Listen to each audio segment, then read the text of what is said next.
ધારીની જનતા માટે રાહતના સમાચાર। ધારી રેલવે સુવિધા ટૂંક સમયમાં શરૂ થશે। હાલ ટ્રેક મેન્ટેનન્સની કામગીરી પૂરજોશમાં। ધારી રેલવે સુવિધા છેલ્લા ઘણા સમયથી બંધ હતી। સ્થાનિક વેપારી અને વિદ્યાર્થીઓમાં અપડાઉનને લઈ ભારે હાલાકીનો સામનો કરવો પડ્યો હતો।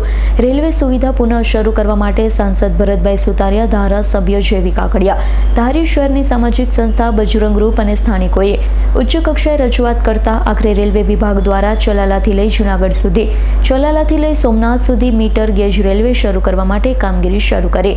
કામગીરી મુજબ પ્રથમ રેલવે ટ્રેકનું મેન્ટેનન્સ હાથ ધરાયું હતું।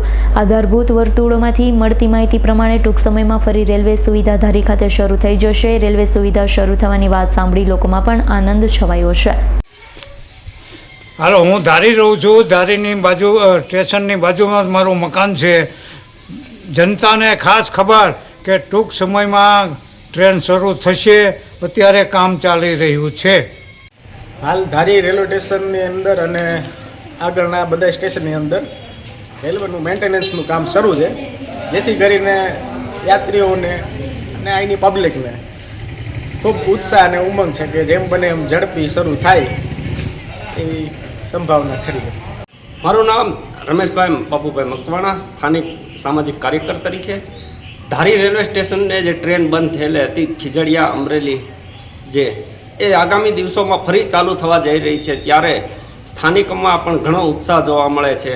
જે થોડીક રોડની આ મેન્ટેનન્સ ખર્ચ માટે રેલવે પાટાના એમના માટે આ કામગીરી બંધ કરવામાં આવેલ હતી।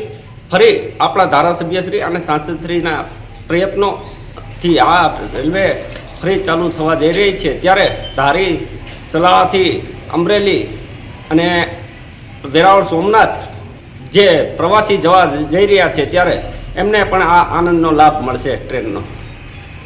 સંજય વાડાનો રિપોર્ટ, S9 ન્યૂઝ, ધારી। અમારી તમામ માહિતીથી અપડેટ રહેવા માટે જોડાયેલા રહો S9 ન્યૂઝ સાથે।